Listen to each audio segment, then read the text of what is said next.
em sua existência, em sua produção e também em sua subsistência, disse Ferrada na referida entrevista, explicando que este corpo celeste tem uma órbita elíptica, como de um cometa, em massa de 6 vezes maior que Júpiter, que se aproxima da Terra carregado de energia cósmica e não cumpre as leis celestes estabelecidas, viajando entre o nosso Sol e um Sol negro, que está a 32 bilhões de quilômetros de distância.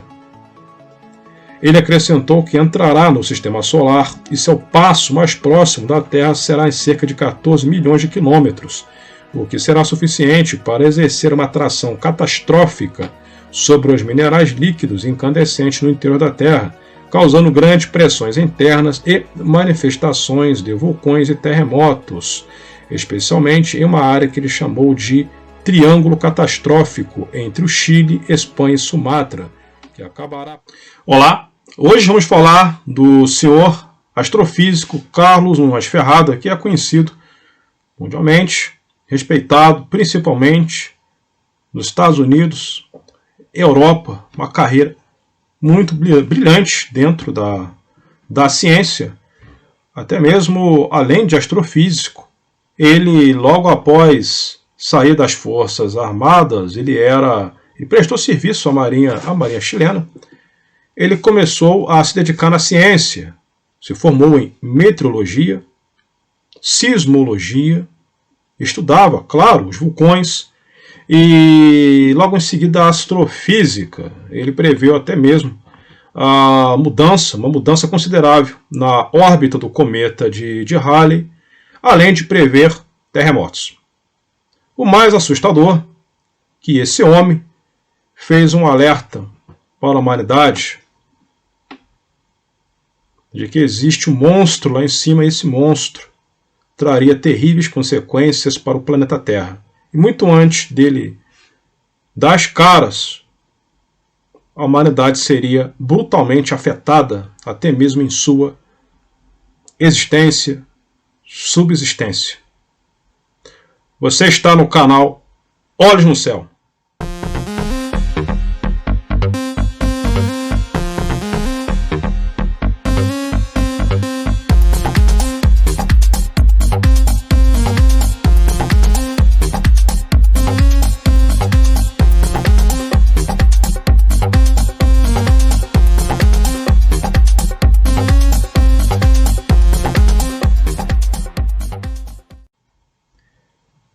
Meus amigos, como sempre, peço que deixem o like, peço que deixem o joinha.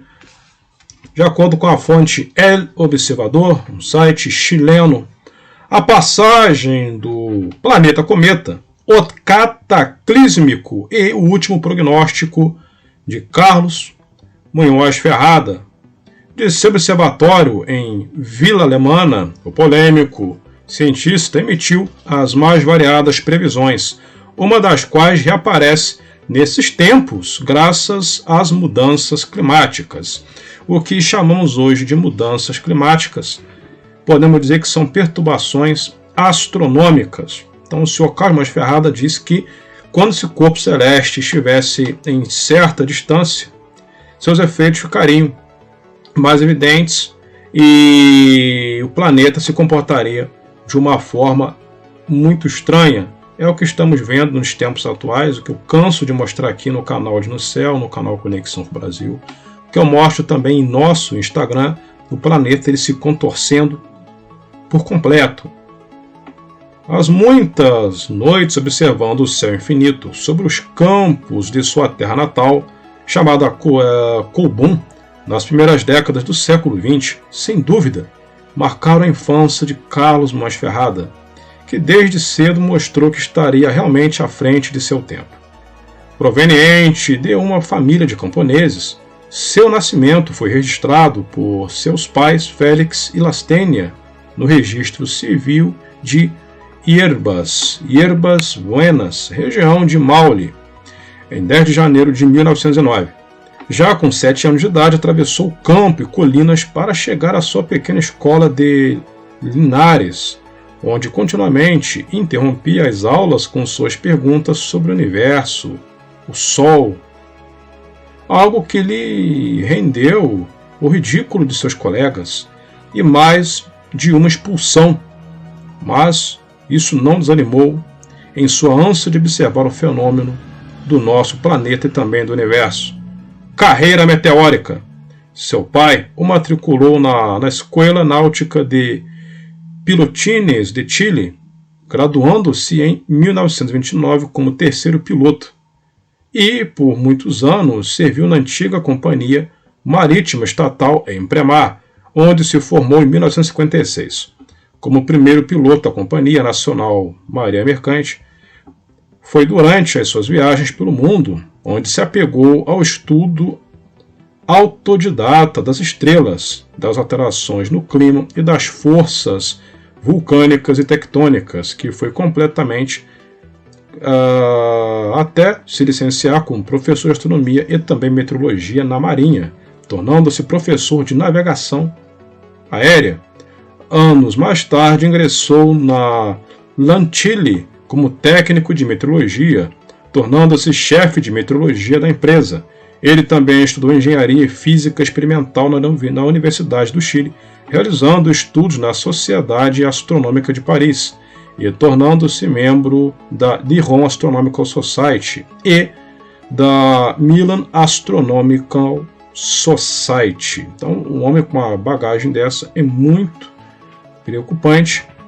Uma pessoa como essa, com um currículo desse, afirmar que está vindo um monstro, que estaria para entrar um monstro dentro do sistema solar.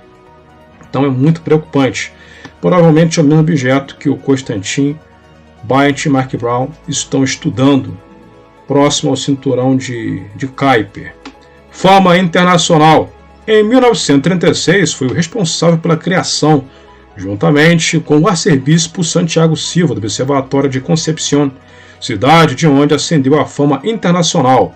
2 anos depois, com apenas 30 anos, em 19 de janeiro de 1939, no jornal El Sur de Concepción, previu que um grande terremoto devastaria o país no dia 24 desse mesmo mês.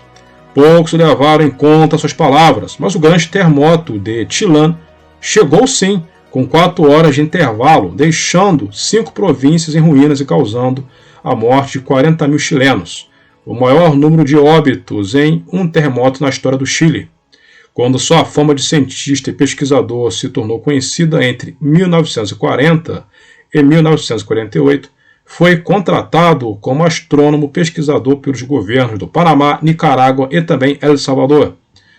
Neste último país, além de realizar investigações sísmicas, conheceu Maria Dolores Rivera, com quem se casou e teve 4 filhos, dos quais 3 lhe sobreviveram.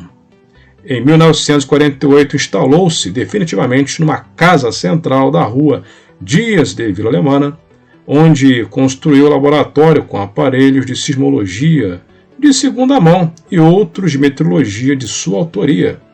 Deste verdadeiro centro de operações, por mais de meio século continuou a realizar suas pesquisas, relatórios meteorológicos, previsões de terremotos e estudos de vulcões, lançando as bases da teoria geodinâmica, pela qual ficou conhecido mundialmente. Meu pai pôde vivenciar as incipientes de um mundo transbordante e também desordenado a partir deste século. Se olharmos as coisas em perspectiva, considero que ele foi, de fato, um avanço, o homem estudioso capaz de coletar e interpretar informações e ainda divulgá-las, especialmente no campo da sismologia, onde se destaca como um dos grandes avançado em termos de previsões feitos com precisão surpreendente. E como oficial da Marinha viajou por muitos países, conheceu diferentes culturas, climas e povos. Ele foi apontado capaz de comparar e de determinar as diferenças no que atualmente dizem ser as mudanças climáticas. Para ele, essas transformações eram evidentes, mas divergia com algumas opiniões sobre as reais causas dessas mudanças. Questão que infelizmente não pôde aprofundar, já que já na casa dos 90 só pensava na sua partida iminente. Disse ao site El Observador sua filha Lúcia, graduada em Geografia, e reconheceu seu grande mentor, seu pai, um homem humilde, de grande sabedoria, crente e respeitoso. Virtude que diz ter carregado até 17 de outubro de 2001, quando morreu vítima de trombose aos 92 anos de idade. As mudanças climáticas não são de hoje, desde a década de 90 que o clima ele vem mudando e vem piorando. Cada vez mais, as pessoas mais experientes aqui no canal sabem disso muito bem, até melhor do que eu. O clima na década de 60, de 70, 80 era outra coisa, comparado com hoje. Hoje o clima está completamente uma bagunça, frio em excesso, calor em excesso. Na época, talvez, no verão está fazendo frio, e no inverno costuma fazer calor de verão. O clima está completamente bagunçado, chuvas excessivas. O que aconteceu na região sul do Brasil é um subproduto, né, dessas mudanças que vão além da nossa imaginação. A teoria geodinâmica. Carlos Monroy Ferrada desenvolveu grande parte de seus anúncios com base no que ele chamou de teoria geodinâmica e na influência de fatores gravitacionais e eletromagnéticos externos ao nosso mundo, produzido por corpos celestes, o que lhe rendeu admiração e também rejeição entre seus colegas científicos até hoje. O seu pensamento centrou-se em estudar em paralelo a posição dos planetas como agentes gravitacionais e do nosso Sol como agente causador de perturbações também gravitacionais, mas também eletromagnéticas, em particular a posição das manchas solares no interior do tão chamado máximo solares. Ele viu nessas perturbações as relações funcionais por excelência e que pode produzir alterações até de ordem tectônica. Com o avanço dos instrumentos e técnicas de coleta de dados, é claro que a probabilidade de prever fenômenos é maior, explicou sua filha Lúcia, ao ser questionada sobre a diferença da Sociedade Científica Nacional em relação aos estudos de seu pai. Ela enfatizou: ninguém foi e será um profeta em sua terra. Meu pai não é exceção. É fácil falar de alguém que não está aqui para se defender. Eu me pergunto o que esses agentes paladinos da verdade, do conhecimento, nos deixarão quando eles desaparecerem. No exterior, meu pai sempre foi respeitado e bem-vindo, pois sua contribuição ao patrimônio científico era reconhecida. E se ainda não conseguiu reivindicar-se neste solo, fora da sua pátria, já é uma figura consolidada e reputada, embora do alguns representantes da ciência, né? Alguns representantes da ciência, conhecedores da verdade, que se acham donos da verdade, não gostavam do trabalho do Sr. Carlos Monroy Ferrada, mas isso é indiferente, porque ele deixou o seu legado. É isso que ela quis dizer. Sua última previsão sobre um planeta cometa. É agora que o bicho pega. Prestem atenção. No início, apenas fiz uma síntese do currículo e da história do Sr. Carlos Monroy Ferrada. Sua última previsão sobre um planeta massivo, um astro massivo. Esse objeto está chegando.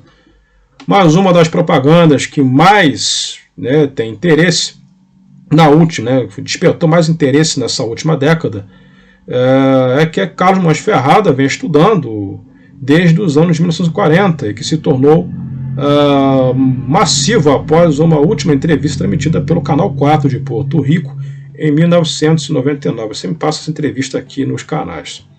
Essa entrevista viralizou, que fala sobre um gigantesco cometa-planeta que se aproxima do nosso sistema solar e provocará mudanças cataclísmicas na humanidade, associadas às atuais mudanças climáticas. A mudança está chegando, a destruição está chegando. E mais do que tudo, afetará a humanidade em sua existência, em sua produção e também em sua subsistência, disse Ferrada na referida entrevista, explicando que este corpo celeste tem uma órbita elíptica, como de um cometa, em massa de 6 vezes maior que Júpiter, que se aproxima da Terra carregado de energia cósmica e não cumpre as leis celestes estabelecidas, viajando entre o nosso Sol e um Sol negro, que está a 32 bilhões de quilômetros de distância.